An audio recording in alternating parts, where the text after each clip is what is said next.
Hey, what's up, stock compounders? Brad here. So I took my first 2 days off from making videos in about 6 months to have a baby. Well, I didn't have a baby. My wife had a baby. I was really just there for support. But guys, I have so much respect for women who push babies out. It is just insane. I need to say that on the record. I'm so glad I don't have to do that, but so much respect for women who do that. So much respect. Anyway, guys, let's get back into some financial content here. Today, I want to talk about how do you find out what the insider ownership is for a company, right? You've got the executive team and you've got the board of directors, right? That's kind of what makes up the insiders. How do you determine how much skin in the game those insiders have? Because, if you ask Charlie Munger, if you ask Chris Meyer, author of 100 Baggers, how can you predict what someone is going to do? Well, you understand how they're incentivized. Incentives really matter. So, and a big part of finding long-term compounders, it helps if you have a management team that has interests aligned with stockholders, with us, with shareholders. So I'm going to walk through, it's not very complicated, how you find out, how much skin in the game the management team and the board of directors have. So first I ran a quick screen and value line just to pick a company that has high insider ownership according to value line. And then we're actually going to go to the source and verify these numbers. So the screen I ran in value line, I'm looking for companies that have a market capitalization between 50 million and 750 million. That's small. I think it's a nice sweet spot for kind of long-term great great investments. So we've got 50 to 750. Book value growth over the last 10 years. I wanted above 10% per year. That's something I picked up from Phil Town. And then, I don't have any set kind of metrics here for insider holdings. I just selected insider holdings so it would show up as a column in these results. So let's take a look. I've sorted this by insider holding percentage. And let's see, I haven't done this for the company that we're going to pick here because I want to do it fresh and just show you guys how easy it is. So let's see, which company do I want to check out the insider holdings for? Let's look at Radiant Logistics, okay? That is a pretty impressive book value growth rate, 40% per year.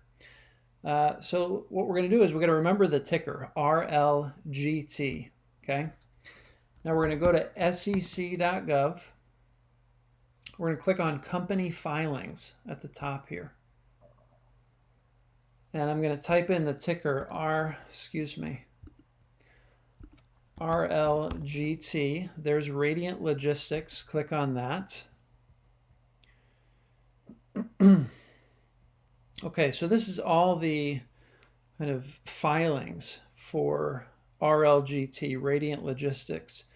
What I'm looking for is this DEF 14A, the definitive proxy statements, okay? I want the most recent DEF 14A. So I am going to click on this. That's very recent, which is great. It's going to give us very updated insider holding figures. So we clicked on that. We're going to click on this first link, DEF 14A. That's going to give us the document. So here's the Schedule 14A, the proxy statement, okay? So I'm going to scroll down a little bit. I should get a table of contents. This is what I'm looking for. And what I want to see is beneficial ownership, okay? This section 16A, beneficial ownership. So I'm going to click on that.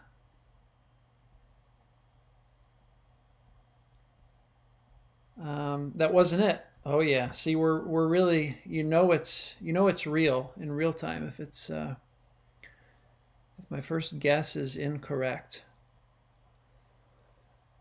Principal stockholders, that might be it. So it's a little different on each one of these. Yeah, let's look at that one. Principal stockholders. Here we go.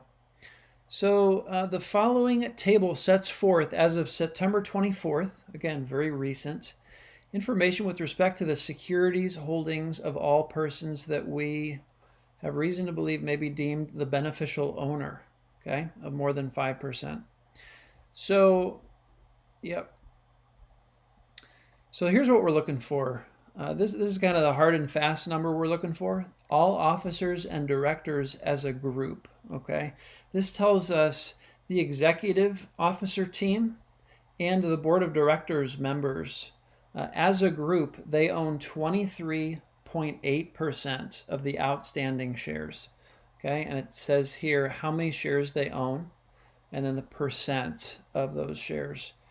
And let's just take a look at this bullet point 10.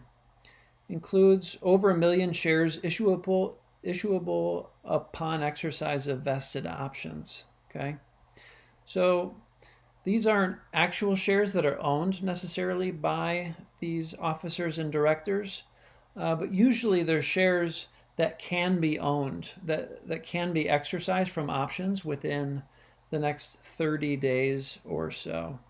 So that's what accounts for 1 million of them. There's 12 million here. So, most of these are shares owned by these people currently. But there are some potential option exercise capabilities here. So that's pretty good, guys. 23.8% of the shares outstanding for Radiant Logistics are owned by the officers and directors. Let's see if that number matches up, how well it matches up. 23.8. Radiant Logistics, 23.9. So it's very close. This may be the figure from the last proxy statement, since the one we just looked at came out so recently. But, impressive, very close. And I find the numbers through Value Line tend to be fairly accurate. I've seen numbers from other services, where they tend to be all over the place. And, I reached out to Chris Meyer, the author of 100 Baggers, and I asked him, what's the best source for finding insider ownership information in terms of different screeners, different services, things like that. And, he said himself, the numbers are all over the place. You really need to go to the source and verify what the insider ownership is for each company to make sure that that number is correct. And so, I just walked you guys through how to do that. And it's fairly straightforward. So you can see here, this is all of the individuals. Sorry, this is both insiders and individuals or institutions that have more than 5% ownership. Okay, so there's one in here that's actually there may be two, BlackRock and Douglas Tabor. I don't think those are insiders. Those are outside investors that own more than 5% of the shares outstanding. So, and you can see down here, there's a 13G filed for each of these investors and or institutions. And, that means it's an outside investor that owns those shares. So just something to keep in mind. It can be interesting to look at outside investors who own more than 5% of the shares, because sometimes, they may be well-known activist investors, and that may be important information if we're buying sort of these value plays, these deep value plays, and we might want to see activist investors who have a sizable stake in the shares outstanding, because they may be pushing management and the board of directors to kind of realize some of the value that's not being realized for whatever reason. So yeah, I just wanted to give you guys a quick kind of intro in terms of how I look up what the insiders own in a company. If you have any questions, let me know in the comments. But you can see it's fairly straightforward, right? You're really just looking for this Def 14A proxy statement in the company filings through the SEC.gov website. So yeah, that's all I got for today, guys. I will see you in the next video. Take care.